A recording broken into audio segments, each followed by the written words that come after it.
Hello दोस्तों, कैसे हैं आप सब। I hope you all are doing good. और मैं बता दूं, मैं भी ठीक हूं। तो 1.5 डे की स्ट्रेटेजी है एसएफएम की। उसके बाद मैं आपके लिए जो है एफआर की स्ट्रेटेजी भी लेके आ जाऊंगा, और उसमें मैं 3 दिन की स्ट्रेटेजी आपको बताऊंगा कि किस तरीके से 3 दिन आप पढ़ के जो है अच्छे मार्क्स स्कोर कर सकते हैं। मैंने उसको फॉलो किया था, और जो है 79% मार्क्स स्कोर किए थे एफआर में। तो 1.5 डे की स्ट्रेटेजी पहले एसएफएम की मैं ले आया, क्योंकि कुछ बच्चे चाहते थे कि एसएफएम की स्ट्रेटेजी में शेयर कर दूं।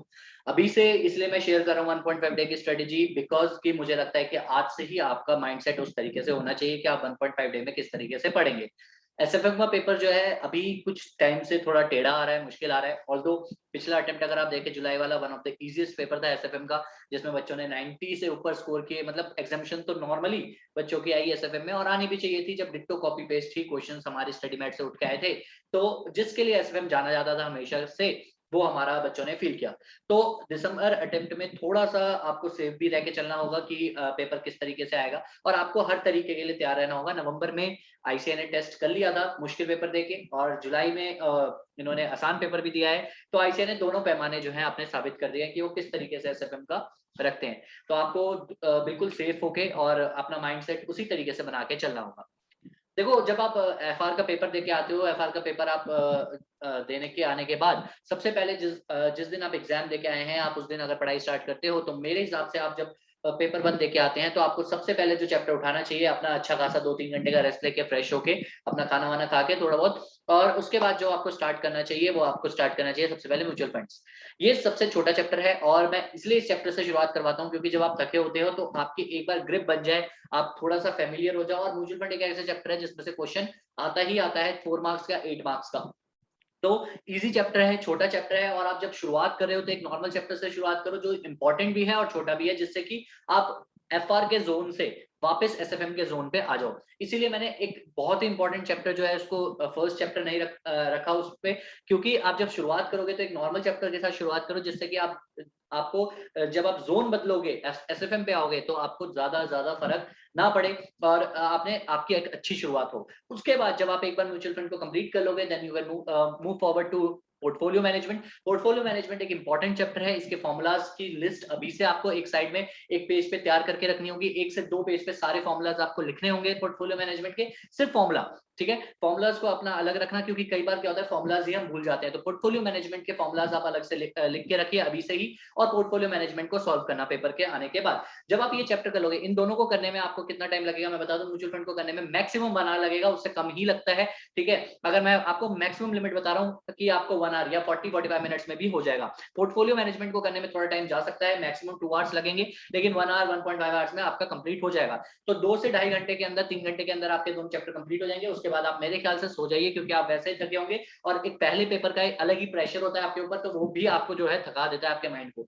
अगले दिन फ्रेश एकदम शुरुआत करेंगे, और सबसे बड़े चैप्टर के साथ शुरुआत करेंगे, फॉरेक्स के साथ। फॉरेक्स बहुत ही इंपॉर्टेंट चैप्टर है, बहुत ही अच्छा चैप्टर है, और बहुत ही बड़ा चैप्टर है। इसको हम एक साथ शुरुआत करेंगे और फॉरेन एक्सचेंज को कंप्लीट करेंगे। फॉरेन एक्सचेंज जब आपका फॉरेक्स कंप्लीट होगा, फॉरेक्स कंप्लीट होने के बाद दूसरा बड़ा चैप्टर उठाएंगे हम, derivative. Derivative in comparison to forex छोटा है, और मतलब सिमिलर लाइन है, लेकिन डेरिवेटिव थोड़ा यूजुअली बच्चों को थोड़ा आसान लगता है एज कम्पेयर टू फॉरेक्स।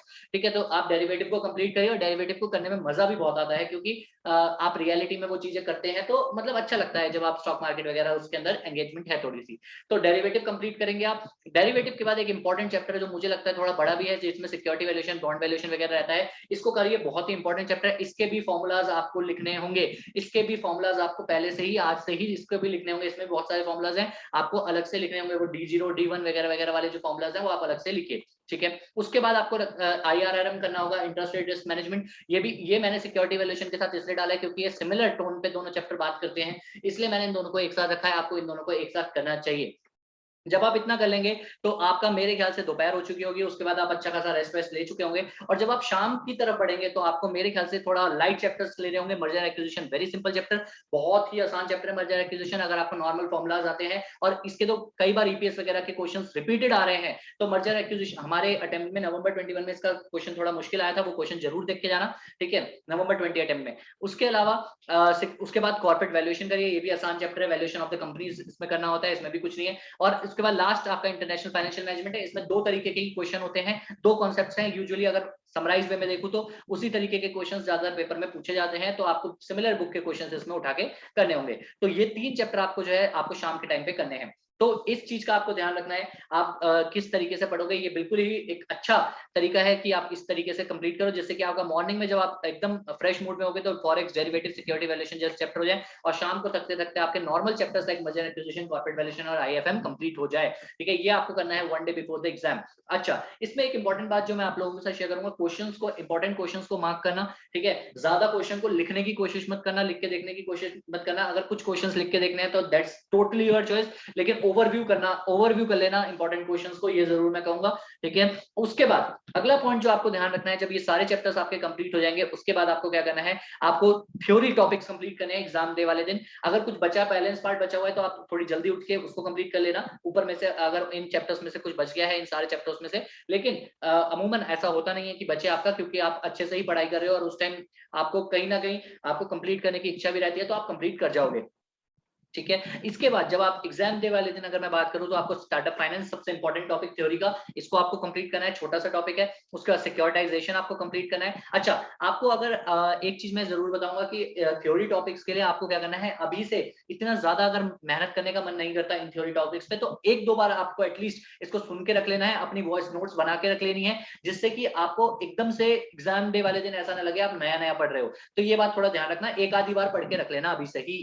ठीक है, स्टार्टअप फाइनेंस करना है, सिक्योरिटाइजेशन आपको कंप्लीट करना है, ये दोनों बहुत इंपॉर्टेंट है, इससे क्वेश्चन आते हैं। रिस्क मैनेजमेंट करना है, ये तीनों टॉपिक मैंने इसलिए स्टार्टिंग में रखे हैं क्योंकि ये बहुत इंपॉर्टेंट है और इसमें से क्वेश्चंस आते हैं। उसके बाद financial policy and corporate strategy chapter number 1, and the last one is security analysis. ये सारा आपको एग्जाम डे वाले दिन करना है। ठीक है, और आपको मैं बता दूं 20 मार्क्स तक की थ्योरी आती है, और थ्योरी की वजह से बहुत सारे बच्चे पास होते हैं अगर पेपर मुश्किल आ जाए तो एसएफएम का, क्योंकि थ्योरी आसान आ जाती है। तो ये बात ध्यान रखना, थ्योरी को लाइटली मत लेना, एसएफएम को क्लियर करना है। तो अगर मुश्किल पेपर में, इजी आया तब तो भाई सबके 80, 90, 60, 70 मार्क्स आ जाते हैं एसएफएम में, कोई ऐसी दिक्कत आती नहीं है। ठीक है, वही मैंने नीचे लिखा हुआ है टिप में कि ओवरव्यू करो मोस्ट इंपोर्टेंट क्वेश्चंस को। एक आध क्वेश्चंस को हाथ से लिख के देख सकते हो, लेकिन हाथ से लिखने में कई बार टाइम वेस्ट होता है, तो मेरी मानने में ज्यादा क्वेश्चंस को हाथ से मत लिखना, ऑडिट टाइप कर लेना, मतलब ओवरव्यू कर लेना सारे क्वेश्चंस का जो भी इंपॉर्टेंट मार्क कर रखे हैं। गुड क्वेश्चन जो आरटीपी, एमटीपी में, और पास्ट पेपर जो मुश्किल पास्ट पेपर्स के गुड क्वेश्चंस है, जैसे नवंबर 20 अटेम्प्ट के कुछ क्वेश्चन पेपर में आपको कुछ क्वेश्चंस बहुत अच्छे अच्छे मिल जाएंगे,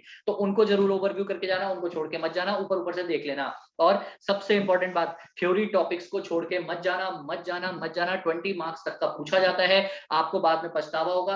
अच्छे से करके जाना, कुछ ही चैप्टर्स हैं और बहुत ही इजी हैं, इनकी मेन हेडिंग्स को पढ़ के जाना। ठीक है, थ्योरी टॉपिक्स को किस तरीके से कवर करना है एसएफएम में, मेन हेडिंग्स को लर्न करना है, और अंदर का जो मटेरियल है उसका, हेडिंग्स के अंदर का, उसको याद नहीं करना, उसको सिर्फ एक रीड देना है, जिससे कि आपको कॉन्सेप्ट पता चल जाए। फॉर एग्जांपल पिच प्रेजेंटेशन के की क्या क्या कैरेक्टरिस्टिक्स होती हैं, तो इसके सिर्फ आपको मोटे मोटे पॉइंट्स याद रखने हैं। अंदर जो भी है वो एक बार रीड कर लिया और उसके बाद खुद की लैंग्वेज में लिख दिया, मार्क्स मिल जाएंगे। क्या मार्क्स मिलते हैं? बिल्कुल मार्क्स मिलते हैं, मुझे मार्क्स मिले हैं क्योंकि मैंने एक भी अंदर का सिमिलर लाइन नहीं लिखा था, लेकिन हाँ हेडिंग आपकी मैच करनी चाहिए डिट्टो जो हमारा आईसीए का मटेरियल है उससे। ठीक है, तो और थ्योरी के लिए मैं अभी कहूंगा कि अभी से उसको एक आध बार सुन लो, आप अपनी लैंग्वेज में वॉइस नोट्स बना सकते हो, या फिर अपनी लैंग्वेज में जो है एक समरी चार्ट बना के जो है थ्योरी को कवर कर सकते हो। 20 मार्क्स मायने रखते हैं, 20 में से 15 मार्क्स स्कोर करना बड़ी बात नहीं होती, और अगर 15 थ्योरी में आ जाए, 15 और अगर आप हेडिंग सेम लिखोगे तो मेरी मानो आपको 15 मार्क्स आराम से मिल जाएंगे। 15 टू 20 में मतलब 15, 18 ऐसे मिल जाते हैं।